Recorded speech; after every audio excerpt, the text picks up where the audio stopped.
Welcome back to episode 5 of this Dodge Raider rebuild that I'm working on. I wanted to get a video up this week, even though it doesn't really appear that I've accomplished much. I've spent a considerable amount of time out here, and it has all been with the tedious task of scrubbing the engine bay and cleaning parts. And it takes a lot of elbow grease, but it doesn't appear like you're making a lot of progress. So I wanted to show you a couple of things that I've cleaned up and made look better.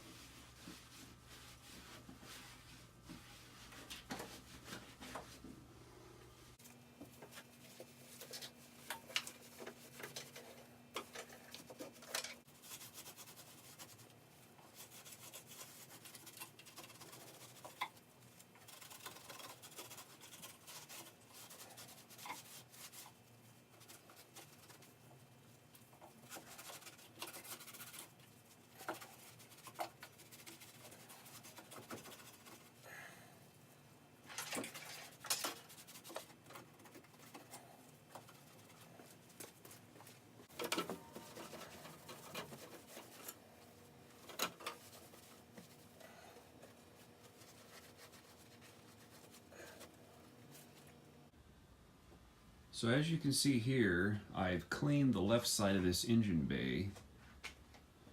Everything on this side has been scoured and repainted. I repainted some of the tin, aluminum, and cast iron. Pulled all the hoses off of the fender well and scrubbed them clean with soap and water and some degreaser. So you can again see the different shades of metal that the hoses are made out of, rather than just being all greasy black and with road grime.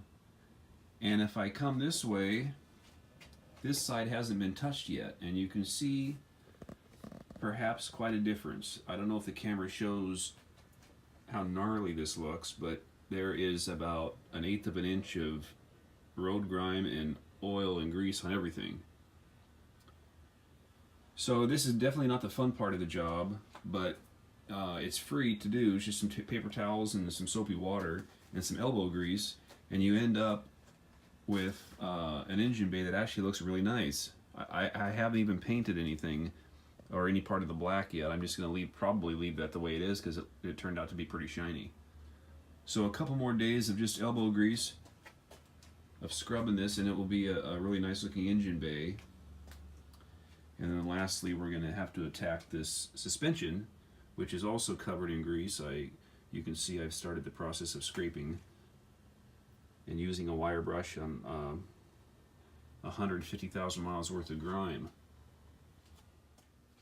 Working on the front suspension, cleaning off the grease and grime, and what I do first is just coat the whole suspension components with a degreaser, kind of a foaming degreaser, so it'll sit there for a little while, and then I will agitate that with a brush and then use some hot soapy water, maybe some gasoline if I need to get some thick grease off.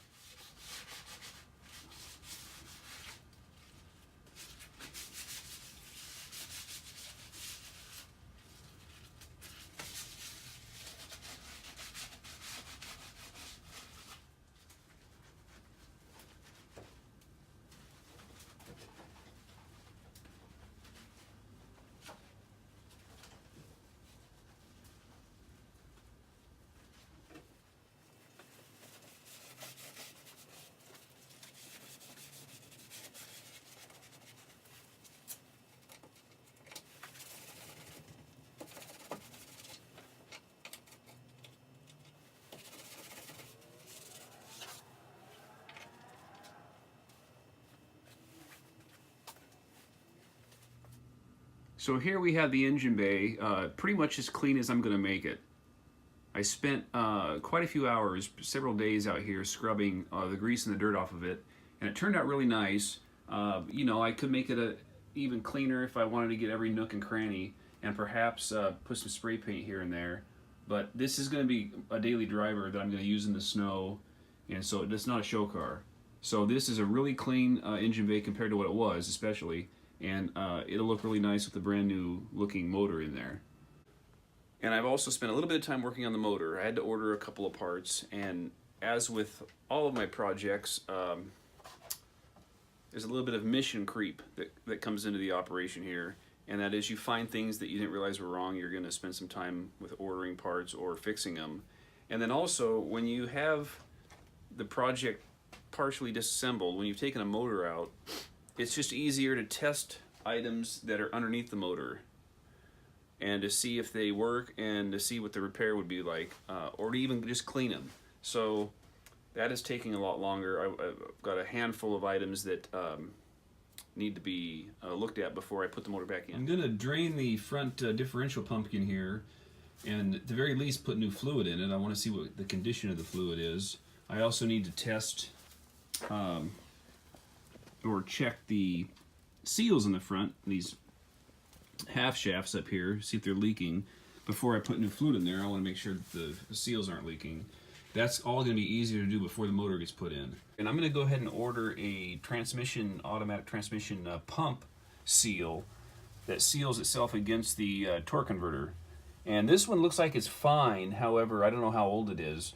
And it's a $4 or $5 part. And since the motor's out, I just might as well replace that. I always do that on projects when I have a motor pulled out.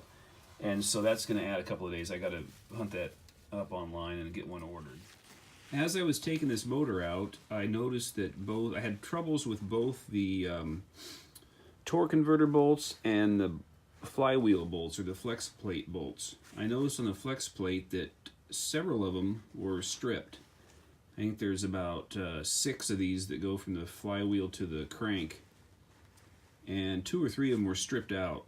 So I had the machinist fix the threads on the crank, and I'm going to have to buy some new bolts for that. Also, the torque converter was being held on by just one bolt that was solid. 2 of them were loose and 1 was missing. And so I got to hunt down some torque converter bolts also. I'm also paying some attention to this brake booster and master cylinder here. I discovered that this master cylinder was leaking out of the back. This is the part that attaches to the brake booster, and it was leaking past this seal. And what often happens is these boosters are under vacuum, and the vacuum, the brake fluid can affect the seal right here to the point where the vacuum pulls in brake fluid into the drum and can affect the rubber components in there and cause leaks. So I'm going to have to spend a little bit of time checking this out to make sure there's no leaks. The first thing you want to do is to see if there's any brake fluid in it, and you can do that through this spigot here. I'm hoping that this is still good. I am going to have to fix this, and I'm discovering that the repair kit for these is almost as much as just buying a new unit, so I'm not sure which direction I'm going to head yet. These new units, most master cylinder units, can show up not really working. They're remanufactured, and a lot of times you have to return it if they leak or if they don't hold suction. And so sometimes I just like to rebuild them myself, but the kit is like $55 and I can buy one of these remanufactured for $55. So I'm going to have to make a decision on what to do with this. Assembling the motor this week, and I was putting the fuel pump in, and I noticed that the fuel pump was damaged. It has a broken arm that this lever is attached to, and whoever had the car before me at some point just welded the pin to the other arm, and so it's pretty loose, and I didn't want to trust that being put back on the car, so I got on eBay and found a NOS fuel pump here that somebody was selling, and it had an original order date of 1988, so it's an original item from Dodge, technically from Mitsubishi. So that just came in today, so I'll be putting that on here in just a few minutes. And then I'm also having some questions about this transfer case. It doesn't seem to be shifting the way it should from 2 high to 4 high to 4 low. And so I'm going to get under the car and pull it out and take it apart and look at it and see if there's any damage to it, or if it's just linkage, or what the problem with that is. And it may be a situation where it's easier just to pull the whole transmission out and the transfer case at the same time. I'm going to have to get under the car and take a look at it.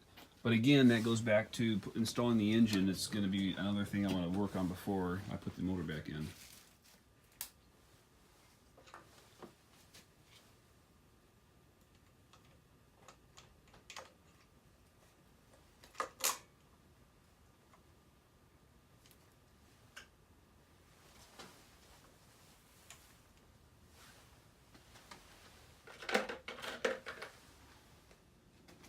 So here is the front of the timing chain and balance shaft chain assembly.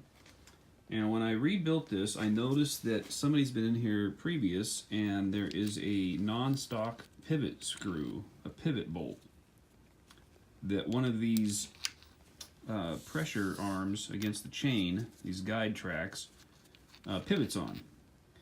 And I noticed it was a bit loose, and it was touching the cover of the engine, and it was a little bit too skinny. It didn't quite fit this hole for the bolt here.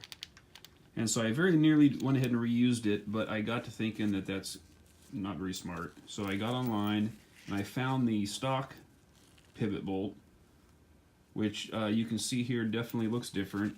It's a bit thicker, and it doesn't have this funky top on it, and it's a bit shorter, so it's not going to touch the aluminum plate that covers this. And so per the book, you have to put some Loctite on those threads. We'll screw it right in there, and we'll be good to go. Button this up, and we'll be done with it. And so I guess my overall point here is, if you come across something that's non-stock, just take the extra time to eBay the item, put the right item in there, and you know, I'm all for jerry-rigging once in a while, but don't do it if you don't have to. So there you have it with this week's episode of Rebuilding This Raider. It's going to be kind of a short episode because I don't have a lot to show, a lot of progress to show, even though I've spent a considerable amount of time out here this week. I'm pretty happy we got things cleaned up. The engine bay is pretty much ready to go. I got to put a little bit of black paint in a couple of spots where it's where the brake fluid is stripped off the paint. But other than that, I'm ready to start thinking about putting this motor back in as soon as I can repair a few odds and ends. Hopefully I'll have another video up here in a week or two that will have a lot more progress. Anyway, thanks. Talk to you later. Bye.